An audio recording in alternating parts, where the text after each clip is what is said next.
So how come we see Israel going through this cycle?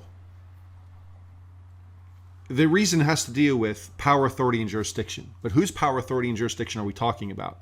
Are we talking about Hashem's? Are we talking about it as a general topic? Are we talking about the kingdom in darkness? Yes, we're going to discuss all of these. So first and foremost, if Hashem created creation and he used Yeshua as a vehicle to do it, because again, he's the day, and if my theory is correct, we have Hashem creating the light. If the light wasn't there, or yom, or day, and I believe it to be photonic light, if light as the being wasn't created, then all of the other atoms in the universe could not have been created. And we'll get into that topic another day. So we have creation going forth.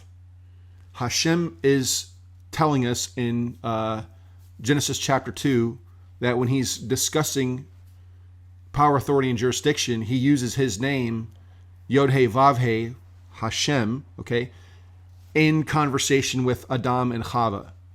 And he refers to himself as Hashem.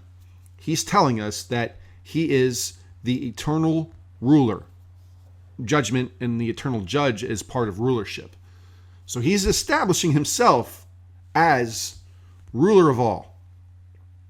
And he's the divine creator. So he's the eternal ruler and the divine creator. That's the first thing. He established himself as authority. So one thing that we have to accept is that Hashem says in different verses in the scriptures that he created both good and evil. Now, that's weird coming from an American society who does have an emphasis on goodness and to be a good capitalist. That's what we are as Americans. So why is this line of thinking incorrect? Well, power, authority, and jurisdiction is challenged because of goodness and evil. Where do we get that from? If you look at the tree of the knowledge of good and evil, Hashem created it, so that means he's outside of it. That means he's got a different standard. That means he's not under good and evil. Yes, he creates goodness, but goodness should lead to righteousness.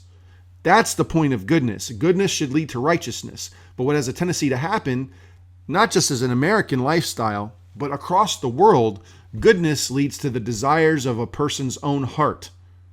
And it is written in the Proverbs, if I remember correctly, that the heart is deceptive above all things. So just because it's written, Hashem will give you the desires of your heart, it doesn't mean that they're righteous desires. That just means they're neither good nor evil until you start acting on them. It's like a gun.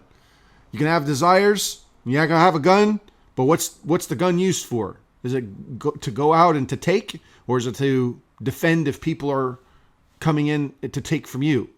Okay, we're not here to discuss gun laws and whatnot. It's just an example. So if we have the tree of the knowledge of good and evil, that means we should probably understand it a little bit more. So let's go ahead and get into that.